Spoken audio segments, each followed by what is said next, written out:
Hello everyone, আসসালামু আলাইকুম। আজকে আমি আপনাদের সাথে শেয়ার করব রেস্টুরেন্ট অথবা হোটেল স্টাইলে রূপচাঁদা মাছ ফ্রাই। রূপচাঁদা মাছ কিন্তু এমনিতেই খেতে অনেক মজার হয়, আর এভাবে ক্রিস্পি করে ফ্রাই করলে খেতে ভীষণ মজার হয়। এই রূপচাঁদা মাছ ফ্রাইটা নর্মালি আপনারা চাইলে এমনিতেও খেতে পারবেন, আর চাইলে ভাত অথবা রুটির সাথেও সার্ভ করতে পারবেন। আজকের রূপচাঁদা মাছ ফ্রাই করার জন্যে এখানে আমি নিয়েছি 3টি রূপচাঁদা মাছ, আর মাছগুলোকে আমি খুব ভালো করে কেটে ধুয়ে পরিষ্কার করে নিয়েছি।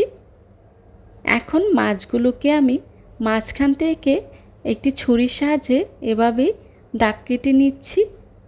দেখুন আমি কিভাবেই দাগ কেটে নিয়েছি, এতে করে মশলাটা মাছের গায়ে খুব ভালো করে লেগে যাবে। এভাবে আমি সবগুলো মাছের গায়ে দাগ কেটে নিচ্ছি, যাতে করে মশলাটা মাছের ভিতরে খুব সহজেই প্রবেশ করতে পারে। এবার রূপচাঁদা মাছগুলোকে আমরা ফ্রাই করার জন্যে ম্যারিনেট করে নিচ্ছি। তার জন্যে এখানে নিয়েছি 1 চা চামচ আদা বাটা, 1 চা চামচ রসুন বাটা, দিয়ে দিচ্ছি 1 চা চামচ লাল মরিচের গুঁড়া, 1/2 চা চামচ জিরা গুঁড়া, লবণ 1/2 চা চামচ, আর দিয়ে দিচ্ছি সয়া সস 1 চা চামচ, দিয়ে দিচ্ছি সরিষার তেল 2 চা চামচ। এখন মশলাগুলোকে আমি হাতের সাহায্যে খুব ভালো করে মাখিয়ে নেব। আমার মশলাগুলো মাখানো হয়ে গিয়েছে। এখন এর মধ্যে দিয়ে দিচ্ছি লেবুর রস 1 টেবিল চামচ।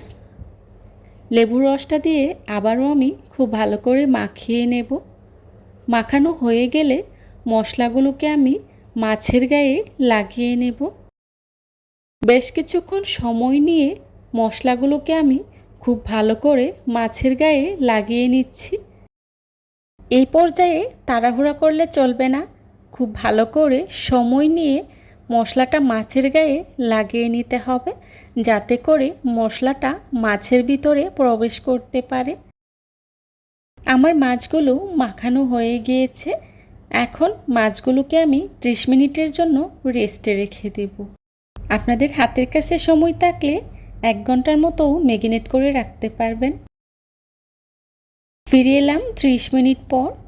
এখন এর মধ্যেই দিয়ে দিচ্ছি 1/3 কাপ কর্নফ্লাওয়ার, আর কর্নফ্লাওয়ারটা দিয়ে আমি এভাবে হাত দিয়ে ঘষে ঘষে মাছের গায়ে খুব ভালো করে মাখিয়ে নেব, যাতে করে পাতলা একটা কোটিং তৈরি হয়। আপনারা চাইলে চালের গুঁড়া অথবা ময়দা দিয়েও এভাবে কোটিং করে নিতে পারেন। আমি মাছগুলোকে খুব ভালো করে মাখিয়ে নিয়েছি। এতে করে রূপচাঁদা মাছটা রেস্টুরেন্টের মতো মচমচে হয়। এবার চুলায় একটি প্যান বসিয়ে এর মধ্যে পরিমাণ মতো তেল গরম করে নিয়েছি। এখন এর মধ্যে দিয়ে দিচ্ছি আগে থেকে ম্যারিনেট করে রাখা রূপচাঁদা মাছগুলো দিয়ে আমি এক পাশ হয়ে গেলেই উল্টে দিচ্ছি, আর এভাবে উল্টে পাল্টে মাছগুলোকে আমি খুব ভালো করে ফ্রাই করে নেব। এই পর্যায়ে চুলার আঁচটা মিডিয়ামে রেখে মাছগুলোকে খুব ভালো করে ভেজে নিতে হবে। চুলার আঁচটা কিন্তু বাড়িয়ে দেওয়া যাবে না, এতে করে মাছটা খুব তাড়াতাড়ি লালচে টাইপের হয়ে যাবে আর ভিতর দিয়ে সিদ্ধ হবে না। তাই চুলার আঁচটা মিডিয়ামে রেখে মাছগুলোকে খুব ভালো করে ফ্রাই করে নিতে হবে। আমার মাছগুলো ভাজা হয়ে গিয়েছে। দেখুন মাছগুলোকে আমি কী পরিমাণে ভেজে নিয়েছি। এবার মাছগুলোকে আমি চুলা থেকে নামিয়ে নিচ্ছি। তৈরি হয়ে গেল আমার মজাদার রূপচাঁদা মাছ ফ্রাই। দেখুন দেখতে কতটা লোভনীয় হয়েছে, খেতেও কিন্তু ভীষণ মজার হয়েছিল। আমি একটি সার্ভিং ডিশে সার্ভ করে নিয়েছি। যারা এতক্ষণ ধৈর্য সহকারে আমার ভিডিওটি দেখেছেন তাদেরকে জানাই অসংখ্য ধন্যবাদ। উপর থেকে দিয়ে দিচ্ছি কিছুটা পেঁয়াজ বেরেস্তা, আর দিয়ে দিচ্ছি ধনিয়া পাতা কুচি। চেষ্টা করেছি খুবই সহজভাবে আজকের এই রেসিপিটি আপনাদের সাথে শেয়ার করার জন্যে। আশা করছি আমার আজকের এই রেসিপিটি আপনাদের কাছে খুবই ভালো লাগবে।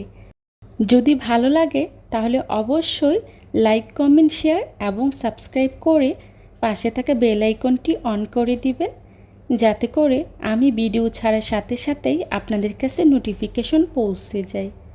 আপনাদের একটি লাইক এবং একটি কমেন্টস আমাকে নতুন নতুন কন্টেন্ট তৈরি করতে অনেক উৎসাহিত করে। এ ধরনের সব ঘরোয়া এবং মজার মজার রেসিপি পেতে আমার চ্যানেলটি ভিজিট করে আসবেন প্লিজ। আমার পরবর্তী রেসিপি দেখার আমন্ত্রণ জানিয়ে আজকের মতো এখানেই বিদায় নিচ্ছি।